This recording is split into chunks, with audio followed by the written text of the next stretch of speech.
The South Dakota legislative session has come to an end with only veto day remaining for the legislature, coming up on the 29th of March. However, this session was one for the history books for many reasons. Our Capitol Bureau reporter Austin Goss recaps it from our Peer Newsroom.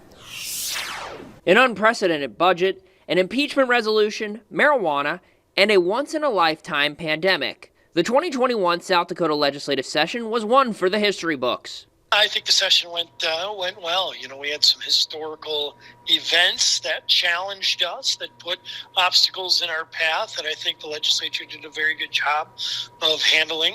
And ultimately, we're able to finish the people's business in the time that was allotted to us. With the passage of the CARES Act and unexpectedly high revenues, members of the Joint Appropriations Committee dealt with an unprecedented amount of money. Much of it ended up funding various bipartisan projects.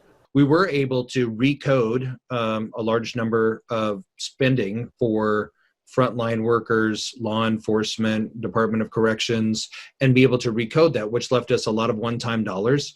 And there was widespread support for things like the need-based scholarship. That $50 million is going to be a big deal. The State House was also forced to deal with its own COVID outbreak, with 8 members coming down with the virus at one point.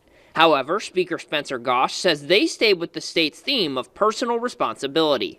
South Dakota has run for the past year on personal responsibility and taking care of things the way the individual sees fit.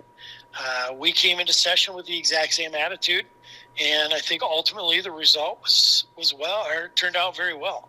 A record number of first-time legislators were a part of this year's session. With even more federal COVID dollars possibly at play in 2022, the experience from a busy year could prove worthwhile. Being a first-year legislator, it's obviously interesting. We get to weigh in on so many different kinds of legislation, and we're not in charge of that. People bring legislation, and we're just going to listen to all of it. I think in the end, what we're really there for is to balance our budget and make investments in the state that will be meaningful. The legislature will meet over the summer for a variety of summer studies and committees. The regularly scheduled 2022 legislative session is set to begin on January 11th of next year. In Pierre, Austin Goss, Dakota News Now.